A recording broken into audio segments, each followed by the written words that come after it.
I'm Alice Blake. For 15 years, I've been Edward Blake's wife. If I had to describe how my life looked from the outside, I'd use the word perfect. Our 3-story stone house, the lavender-scented gardens surrounding it, the birds passing by our kitchen window every morning. From the outside, everyone watched our story with envy.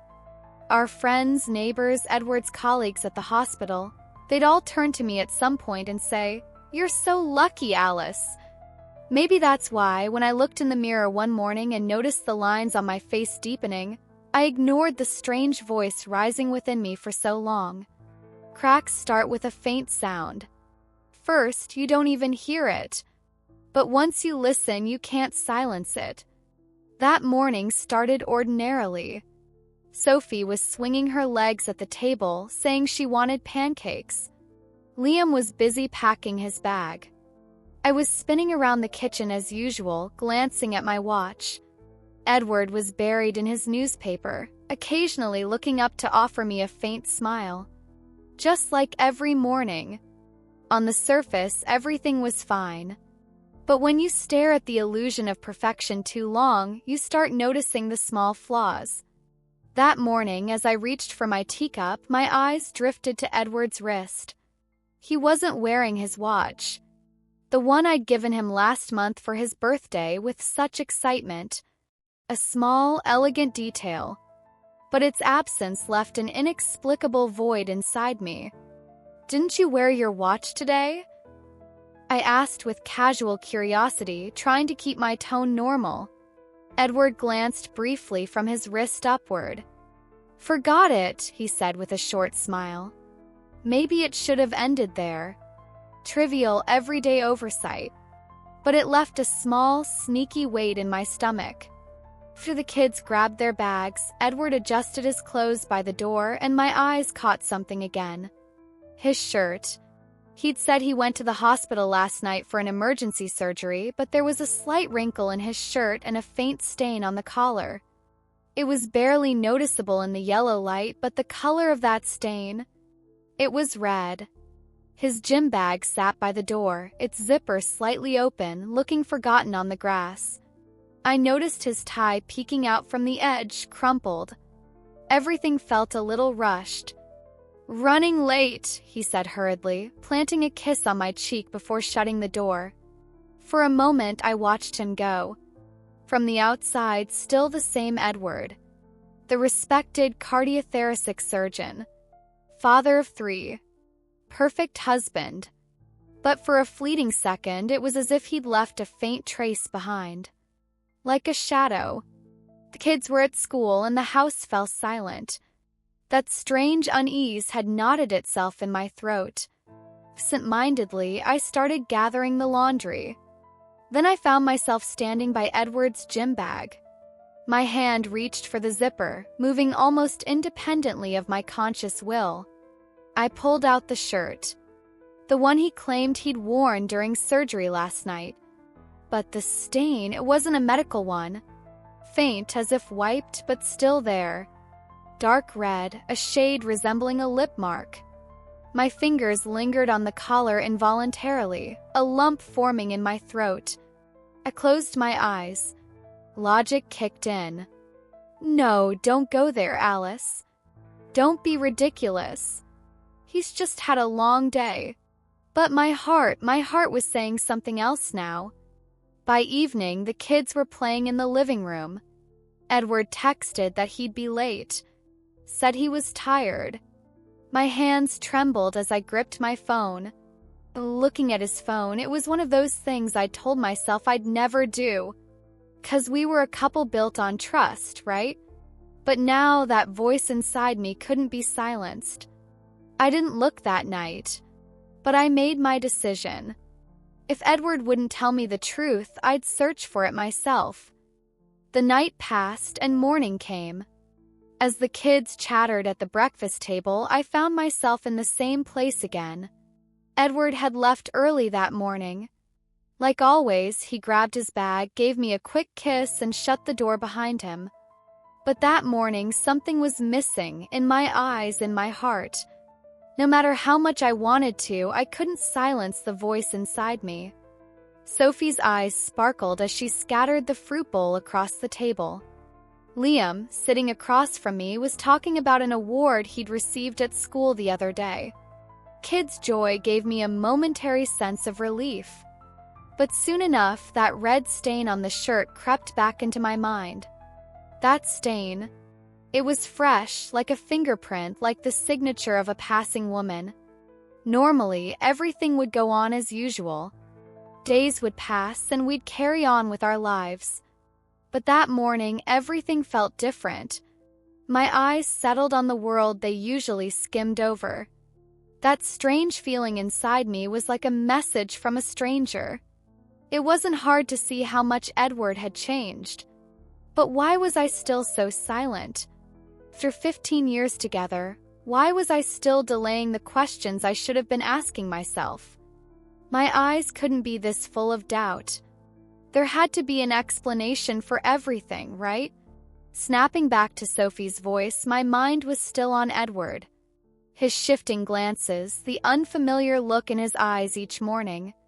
In recent weeks, I'd started to recognize him less and less. I was battling my thoughts. Still, I kept telling myself there had to be an explanation for it all. Just like with the watch that morning, it all had meaning or it wouldn't have felt so big. But when and how it started, I couldn't figure out. At 11:30 that morning, I was on the phone with Margaret. My sister, the person closest to me. We'd always told each other everything. In that moment, amidst all my inner voices, I decided I needed to tell her what was happening. A kind of relief, perhaps, or maybe just a desire to test my own thoughts. "Margaret, I need to talk to you," I said. There was something in my voice, a tension, a shift. My eyes had drifted to a corner of the room. "Of course, Alice, what's wrong?" "Is something up?" she replied, the softness in her voice immediately noticeable. My sister had always been my rock. But even so, I didn't know what to say to her. Maybe my greatest fear was that she'd tell me the truth. Could the truth hurt me? "Edward," I said, my voice cracking slightly, "he keeps saying everything's fine, but sometimes things bother me. His demeanor, the way he looks at me, it's different. I don't know what's happened, but..." Margaret went quiet for a moment. Then she took a deep breath. "Alice, sometimes things slip by unnoticed. Everything you see, everything you feel might not be the full truth. So you're saying there's no point in overthinking this?" I asked, my voice trembling. In that moment, I felt lost, as if my eyes had gone blind. Everything blurred. "Not exactly," she said. "But maybe you need to accept that what you're seeing isn't always what you think it is. You don't have to assume the worst about everything, Alice. Sometimes focusing on the right parts of life is better." The life I'd thought was perfect, the one I'd trusted, that's what Margaret was telling me. But somewhere deep inside, there was a feeling. No matter how right her words might have been, the void within me was growing. Like Margaret said, maybe there was a logical explanation for everything. But in that moment, the voice inside me rebelled against her. Something in my heart had grown more complicated. It wasn't just about what Margaret said. I had to face something I was hearing within myself. After hanging up, my eyes drifted back to that shirt. That stain. That red mark. Right then, one thought dominated my mind. The truth had to come out. All the doubts I'd gathered through the night needed to become tangible somehow. If Edward wouldn't tell me anything, I'd have to ask him. I'd have to look him straight in the eyes, honestly. That night, after Sophie and Liam were asleep, I placed my hand on my phone. I realized I'd been avoiding the fear building in my eyes, the sharp truth I didn't want to see. But somehow, everything needed to fall into place. I had to find the answers to the questions inside me. That was up to me. I thought for hours. There was still a life I was lost in, but I decided to choose a different path. This might have been the hardest yet most important decision I'd ever made. And so I was ready to ask the question, what was the truth? The kids had gone to school and the house was silent.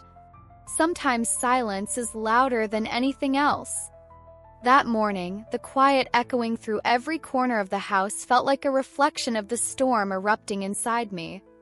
Sitting in Edward's room for a long time, staring at the blank walls, those minutes felt like a kind of focus. There was a moment when everything needed to be resolved, and that moment, that day, it had to be today. The fear and anger inside me were now pushing me to act. I remembered that red stain again. That stain wasn't just a mark on fabric. It symbolized the fragility of a life, of trust in a relationship. I didn't want to face the growing question mark every day, but I could no longer run from it. My hands were sweaty.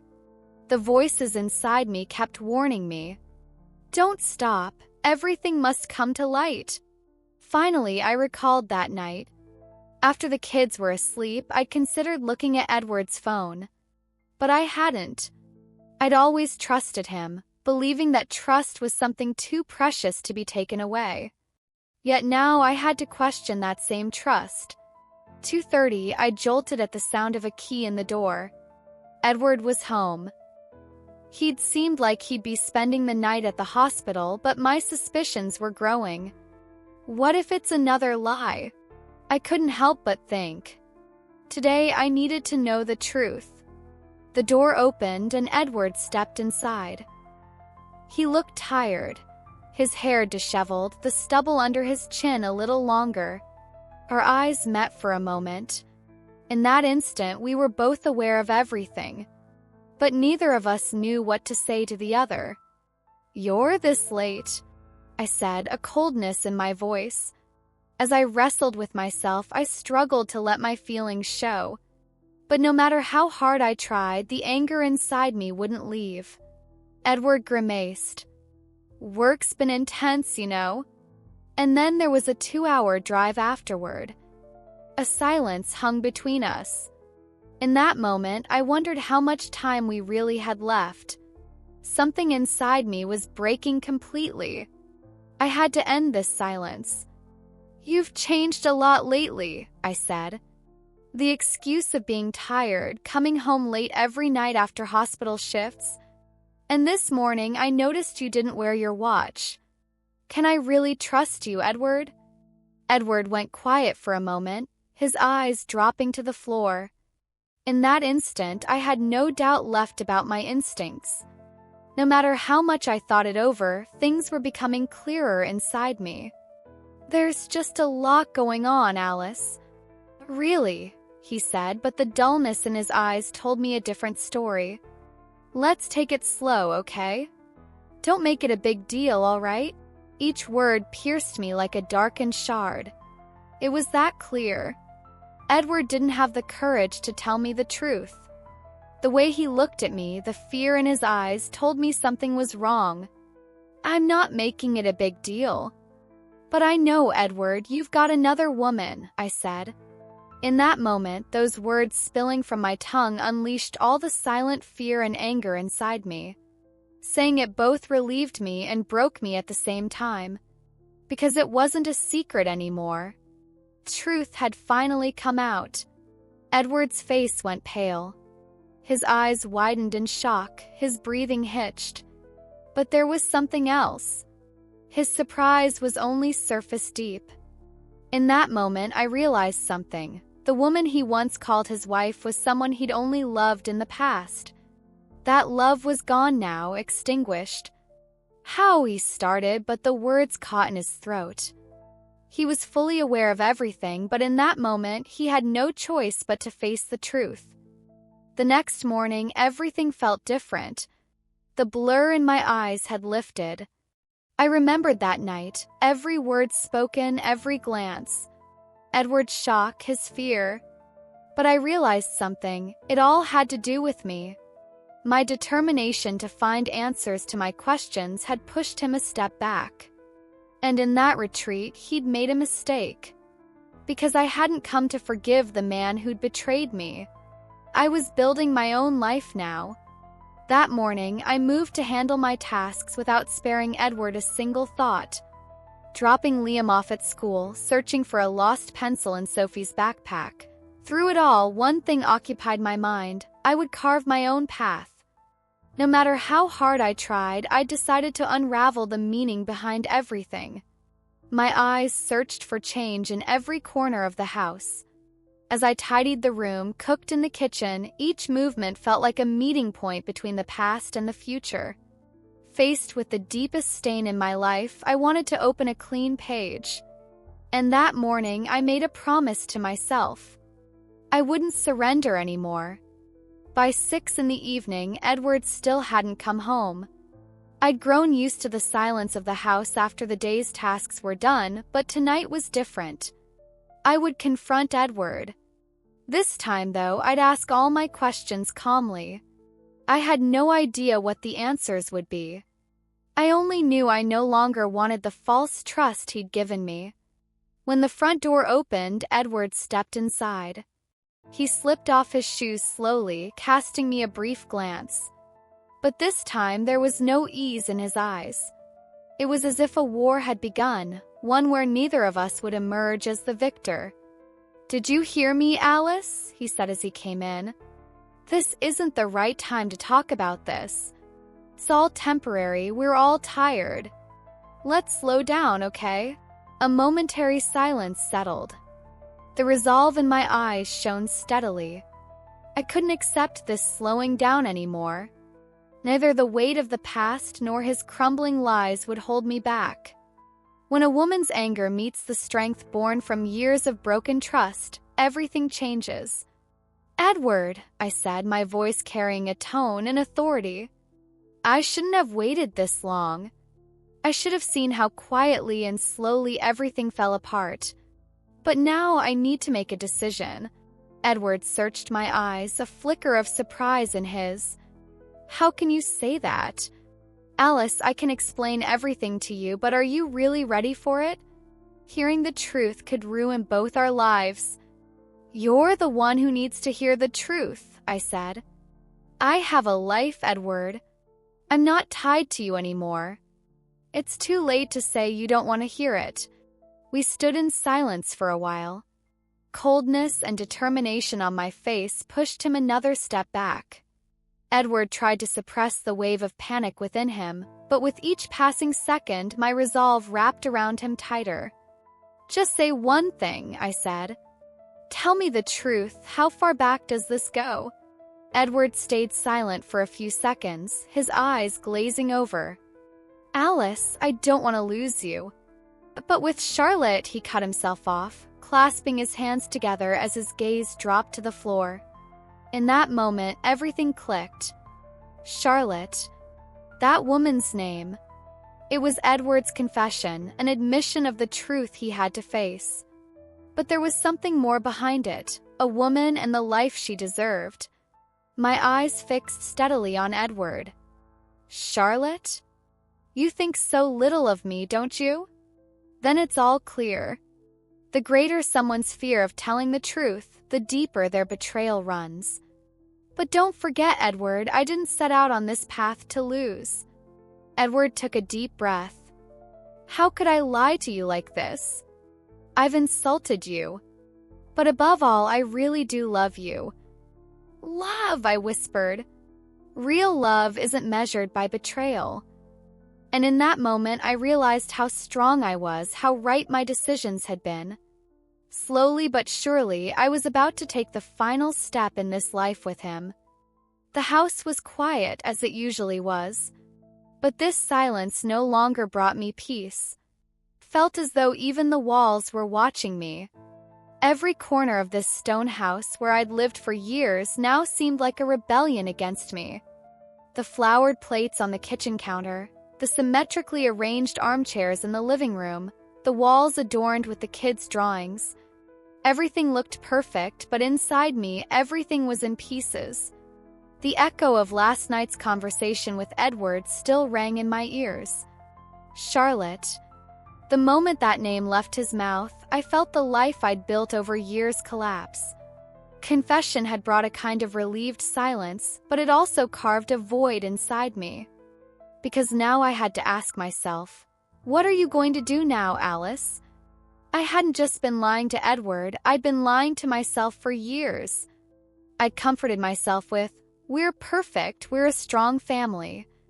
But now I saw that this illusion of perfection was just a facade for the outside world. Inside, the cracks had started long ago. Margaret called that morning.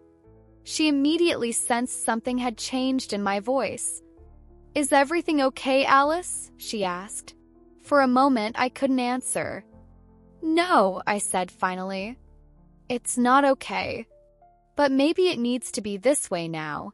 Margaret, as always, was understanding. "What are you planning to do?" I took a deep breath.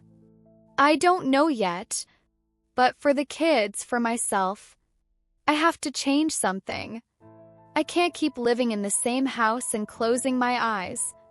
I can't set that kind of example for them." The kids. That word stabbed my heart like a knife. Sophie's innocent eyes, Liam clinging to me with trust. They shouldn't be affected by this mess.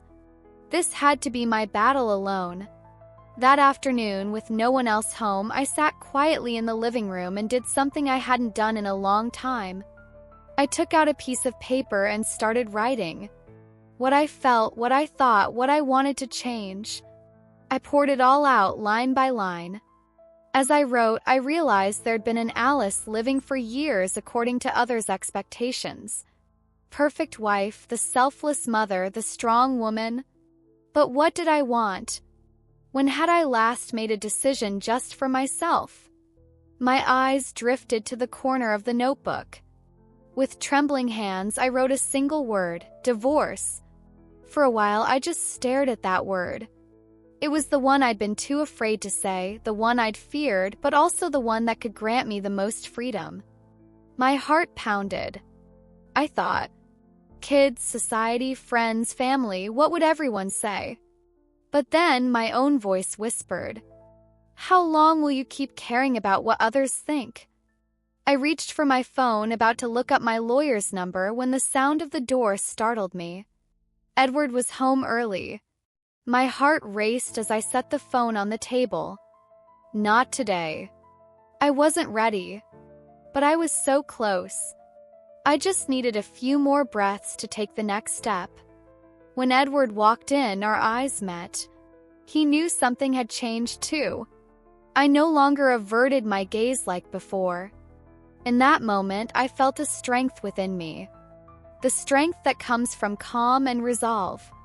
We didn't speak during dinner. I tended to the kids, smiled, acted as if everything was normal around them. But Edward knew. This silence was the calm before the storm. After everyone was asleep that night, I stood by the window. The streetlights cast their glow into the house. It was quiet outside, but the thoughts inside me were loud. And in that moment, I made my decision. Tomorrow I'd make that phone call. A week passed. That week was a time when everything changed rapidly, each decision leading to the next. The house still looked the same, everything in its place, but the world inside me shifted a little more each day. That morning, I spent hours thinking how right my decision was. Yet there was still a fear within me. This wasn't just about my life anymore. It was about my children's lives now. While talking to Margaret, I'd ask the same question again. Am I the only one changing? Or is the whole world changing? And Margaret, as always, answered calmly but powerfully. Yes, Alice. But you don't have to keep up with a changing world. Choose your own path. I was different than ever before. When I met Edward's eyes, I no longer felt those familiar glances. They were like a stranger's to me now. I remembered that night. Edward's face as he spoke of Charlotte. Slowly but surely, I began to leave that night and everything else behind. Being aware of everything, seeing the truth in every moment. It was time to let go of the things I'd grown used to. The next morning, as I dropped the kids off at school, there was an emptiness in my heart. But that emptiness wasn't filled with fear, it was filled with freedom.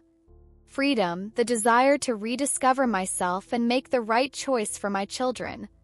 I wandered around the house for a while longer, reviewing my decision once more. I lifted my eyes to the ceiling. In that moment, I felt everything was right. That day, I called my divorce lawyer. She listened to me quietly. "Alice, if you've made your decision, we can start right away," she said. Those words echoed in my ears like a reverberation. It was as if I'd never made a decision this strong in my life before. This wasn't just a simple divorce process. It was a choice to reclaim the identity I'd ignored for years, the one that made me who I am. That evening, when Edward came home for dinner, something had shifted. He watched me more carefully. His face was pale, his eyes still filled with fear. But this time, that fear didn't affect me. In my eyes, there was now a resolve strong enough to take anyone's place. "So fast," he said, stirring his plate. "Alice, is it that easy? The kids, the family. Have you thought about this?" I paused for a moment, but answering wasn't easy. The kids. How much I was risking their innocent lives just to make things right. But there was no other way. They needed to see me, strong, determined, showing what a woman's resilience could be. "Yes," I said, locking eyes with him steadily. "I've thought about it. But I'm their mother now, Edward. I have to make the right decision for them, not just for myself." In that moment, Edward's eyes held none of the good husband or good father I once knew. In his place was another man. He was living another life. And I didn't want that life. He nodded slowly, unable to find anything else to say, and stared down at the table. In that instant, everything was clear. Aren't turning points in everyone's life the moments when voices and emotions tangle together? But I'd never made a decision this resolute before. "It won't be this easy," he said, a tremor of unease in his voice. "Everyone will be emotionally affected, including you." His words held some truth. But I could no longer let others' influence dictate my decisions. I had to stop running from emotional dead ends, fears from the past, and uncertainties about the future. I needed to find my own way. The day I signed the divorce papers, my hands didn't tremble as much as I'd expected. As my lawyer handed me the documents in her office, I only heard her voice. "Are you sure about this, Alice? This process won't be easy." In that moment, I realized that all the fears, anxieties, and uncertainties I'd accumulated over the years had been pushed aside. I had to be sure. For myself, for my children. I couldn't stop halfway now. Pen was in my hand. I paused for a moment. My name on the paper, Alice Marie Blake, didn't feel foreign. But it was as if I'd been living someone else's life for years. Then it hit me. For the first time, I was writing my name for myself. I signed. And I stepped outside. The air was cold, but the breath filling my lungs had never felt so light. I looked up at the sky. For the first time, it was as if a weight had lifted from my chest, though there was a strange emptiness too. 'Cause there was no turning back now. That week, word started to spread. My phone wouldn't stop ringing. Margaret was one of the first to call. Her voice carried a mix of concern and admiration. "You really did it, huh, Alice?" she said. "I told you this was all you needed." But the other callers, they were much quieter. The other moms from the kids' school, neighbors, the wives of Edward's colleagues. They all asked that familiar question, hidden between polite tones. Was it really necessary? Some dared to ask outright. Maybe forgiving would have been easier for the kids. That sentence made me think. For the kids. For years, I'd silenced my own desires and needs for their sake. But now I understood that what was best for them was having a strong, honest mother. Edward didn't stay silent either. One evening, after I'd put the kids to bed, the doorbell rang. "Edward." Normally, he'd have used his key, but this time he knocked. Even that was a sign of change. He no longer belonged to a life where he could walk in freely. He stood at the threshold, the usual cool confidence absent from his face. "Do we really have to do this, Alice?" he said. "What I did, yes, it was unforgivable. But we're a family. The kids, what will they do?" For a moment, I looked at the lines on his face, his weary eyes. They carried the weight of all those years, 3 children, and the time we'd spent together. But also the regret of a man who'd already made his choice. "Edward," I said, my voice soft but firm. "Yes, we're a family. But being a family doesn't mean I have to accept lies." A silence fell. His eyes met mine, but the trust one once felt in them was gone. "So, what will we tell the kids?" he whispered finally. That question stopped me for a moment. What should we say, really? How could I tell them the truth while protecting them? As a mother, my heart grew heavy, but in that moment I decided. I'd tell them the truth, gently but without hiding it. "The truth," I said. "But most of all, that they can be strong." Edward opened his mouth to say something, but the words caught in his throat. When he quietly closed the door and left that night, I realized he knew it too. Our old life was over. Later in my room, I found an old photo in a drawer, one I hadn't noticed sitting there for years. It was from a picnic when Sophie was 2. My eyes welled up as I looked at it. The woman in the photo, me. I studied my past self, smiling but a little tired, a little trapped by expectations. As I put the photo away, I whispered to myself, "I won't live by expectations anymore." And the next morning, I decided to sit down and talk to the kids. I woke up early that morning. Looking out the window, the unease inside me felt almost tangible.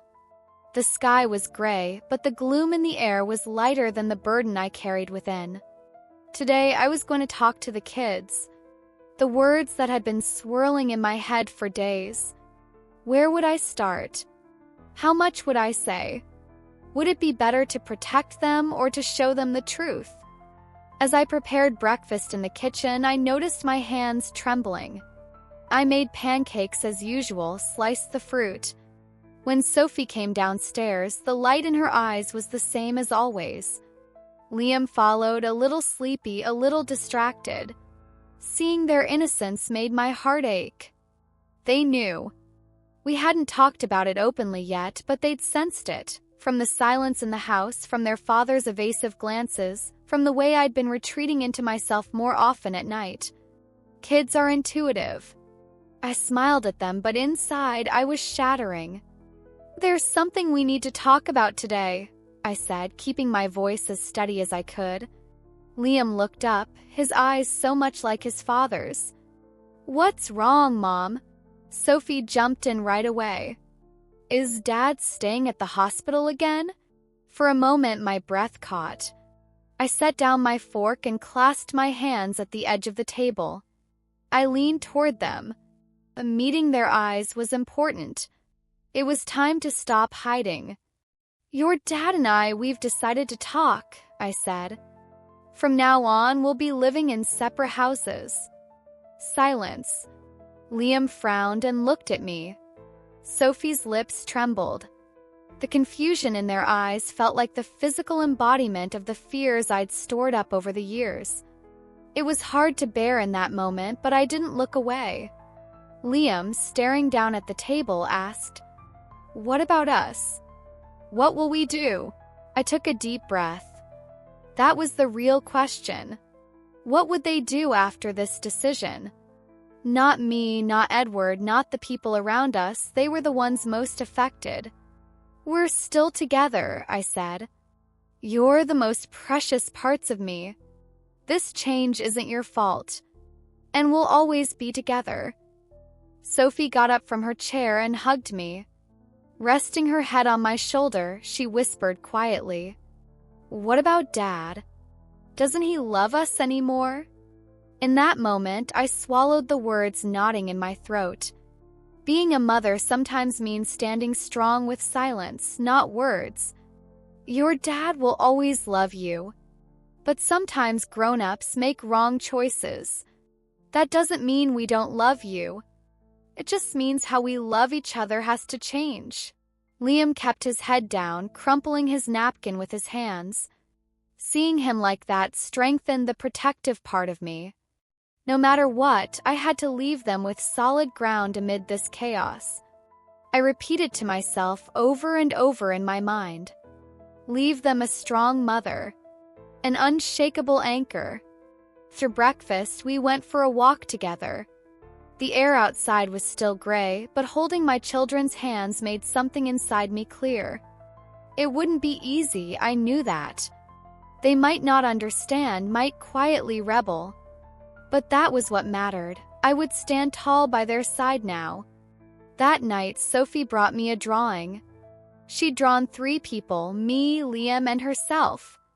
The 3 of us were holding hands. Behind us was a big sun. "Mom, this is us, right?" she asked. My eyes welled up, but I smiled. "Yes, my love. This is us. We'll always be together." And in that moment, I realized that maybe at the point where everything broke, the brightest light emerged from there. That week, everyone's voices pierced through me. Everything was different now. Every time I opened the door, I carried the weight of the previous day on my shoulders. The shadow of the tangled emotions Edward left behind intoxicated every moment that belonged to me. But somehow, his presence didn't matter as much anymore. What truly mattered? My children, my path, my strength, and most importantly, my decision. That morning, while talking to Margaret on the phone, her voice carried a mix of concern and impatience. "Alice, are you doing the right thing? Starting the divorce this quickly? The twins, the way everyone will judge you. What are you doing, really?" Her worry wasn't directed at me anymore. It had shifted to society's judgments. "Margaret, you need to accept this. A woman doesn't need everyone's approval to rebuild her life." Even the resolve in my voice managed to calm her a little. Margaret understood me, but her concerns were growing. A week later, my divorce lawyer sent me the documents. "Everything's ready, Alice. Just a few final steps for your signature." In that moment, those papers weren't just formalities. They were an opportunity to transform into another woman. But right then, the pressure from those around me started again. When Sophie came home from school, I immediately noticed the question marks in her eyes. The younger a child is, the quicker they understand. "Mom, what's going on? Why isn't Dad playing with us today?" A flicker of hesitation appeared in my eyes. Kids, without even realizing it, deepened the wound in my heart. But protecting them best meant showing them the truth. "Dad's a little busy, sweetie," I said. "But he'd love to play with you." The lie stuck in my throat like a knot. But I needed it. My children were the most precious things in this world to me, and I had to shield them from this emotional storm. The next day, while waiting at the school gate, another mom stood beside me. "Alice," she said, her voice so sharp it carried a hint of mockery. "Did you really decide to get a divorce? Did it really have to come to this? Sometimes people should forgive each other. You should think about the kids." I felt the coldness reflected on my face. Her gaze held nothing but judgment, as if it were something she could do herself. "Forgiving isn't always the easiest solution," I said, my voice calmer than I'd expected. "But you have to accept that everyone's truth is different." And in that moment, I realized she was judging me even more. "Yes, different," she said. "Because women like us do the right thing.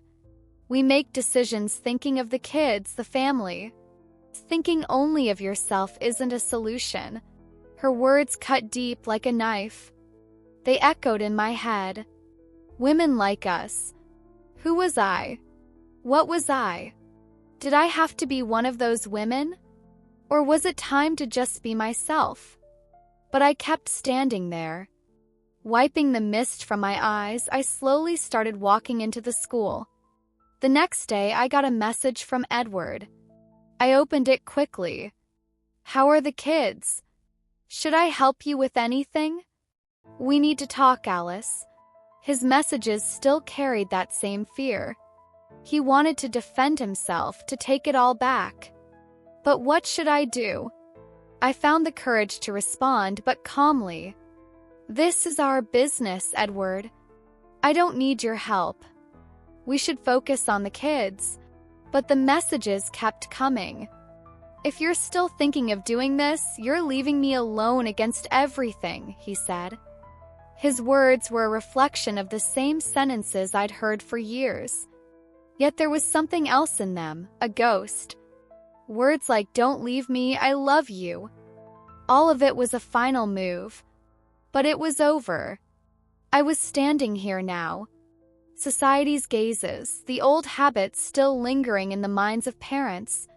They were still judging me, but my path had changed.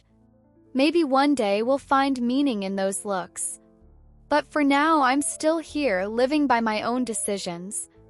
In this period of rapid change, one thing remained constant: the voices.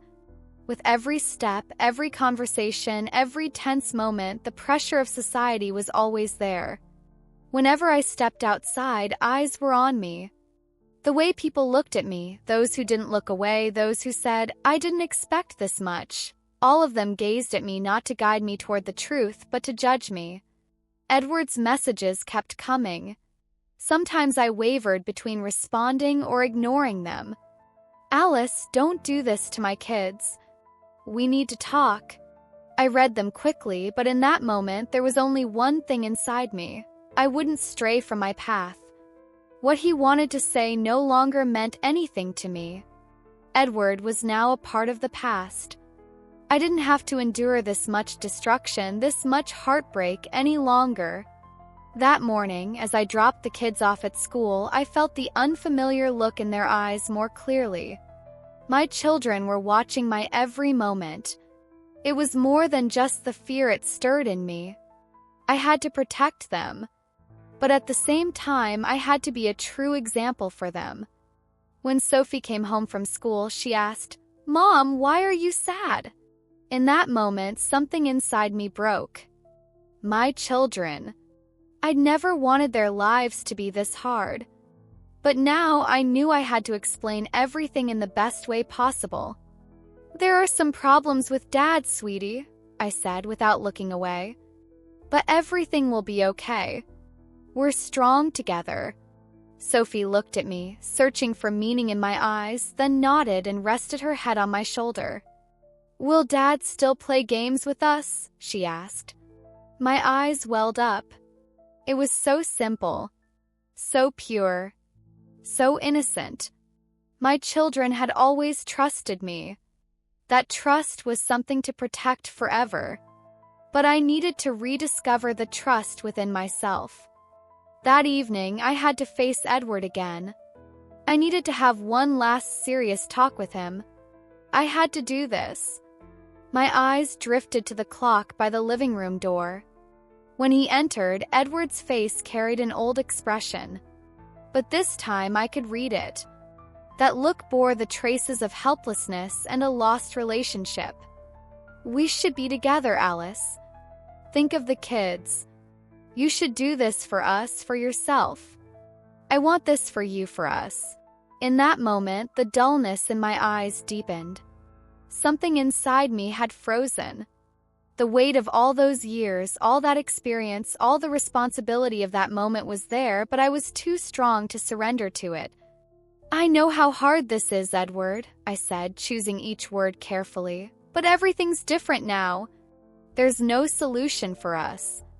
This relationship was a dream we both once believed in.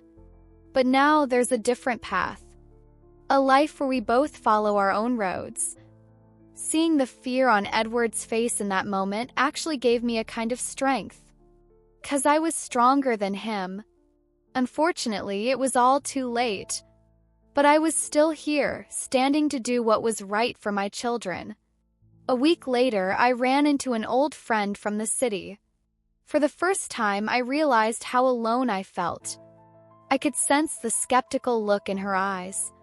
Unlike my old friends who were proud of me, she looked at me with a hint of disdain. "Was it really the right thing, Alice?" she said. "Divorcing, putting the kids in such a tough spot? What will people say? Did you really have to do this?" In that moment, the silence inside me was far stronger than the voices outside. "Yes," I said. "Really? This is my decision. No matter what anyone says, my children and I will move forward for a stronger life." From that moment, I saw the judgment in her eyes more clearly. But this time it was different. Those looks no longer shook me. Unfortunately, people were always free to question others' decisions, but I had to be the master of my own life. Whatever society said, this was my path. One evening, while having dinner with the kids, my phone rang. An unexpected number. It was Edward. I answered. Hearing his voice, I felt a mix of emotions. But this time, the pain in his tone didn't mean anything to me. "Alice," he said, his voice slowing, "we didn't have to do this. For the kids, right?" But the voice inside me had become one that belonged only to me. "I had to do this, Edward," I said, "because a woman has the right to choose her own life in the end." With that, the emptiness inside me lessened and a new me was being born. But I also knew I was paying the price for everything. The emptiness inside me was narrowing with each passing day. Every step, every decision brought me closer to myself. The voices around me weren't as loud anymore. Society, family, old friends, they were all just echoes now. I'd chosen to hear my own voice. The woman inside me had to stand strong, to be an example for my children. Even if it seemed strange in the eyes of the world, I was on the right path. That day, my divorce process was fully complete. My lawyer had signed the final papers. The documents were officially in motion. When I informed Edward, there was only coldness. That moment, his emotional reaction no longer mattered to me. 'Cause I was no longer that man's wife. Yes, he was the father of my children, but we'd reached the end of everything. When I got home, I was preparing dinner with the kids. Liam and Sophie were singing in the kitchen, keeping me company. Slowly, I realized a dark cloud had passed over me. That darkness didn't belong to me. It was the past of this house and our relationship. Now that darkness was behind me. Everything was moving toward a new day, a new beginning. That evening, Edward came to pick up the kids. For the first time, he didn't come as his old self, but simply as their father. There was no communication, no spark left between us. Everything had fallen into place. Seeing the old trust return to Liam's eyes gave me a bit of peace. But Sophie's questioning gaze was what hurt me the most. "Mom, why doesn't Dad ever come with us anymore?" she asked, her innocent voice breaking my heart a little more. In that moment, I was reminded once again of my responsibility to protect my children. But this time, I was doing what was right for them. "Dad wants to be alone for a bit, sweetie," I said, reassuring her. "But we'll always play games together. Everything will be okay." There was a flicker of relief in Sophie's eyes, but Liam's gaze hinted he was thinking something over. "Mom, will everything really be okay?" he asked. "Yes, Liam," I said, looking into his eyes. "Because we're a strong family together. And I believe everything will get even better." Edward spent some time with the kids that evening before heading back. When he closed the door, I took a deep breath. It was all officially over now. That old life, we'd been aware of everything, but now everything had changed. 2 weeks later, I ran into an old friend. First, I hesitated, but she approached me eagerly, wanting to catch up. "You made such a brave decision, Alice," she said, though there was a hint of judgment in her tone. "But everyone's still wondering what people will think. Your lives could have been easier for the kids." I paused for a moment as I listened to her. All these conversations, all these judgments, they felt like they belonged to a stranger. Their opinions no longer affected me. There was resolve in my eyes. The truth is, I said, I have to do what's right for my kids and my own life. Our future, mine and theirs, can't be shaped by what others think.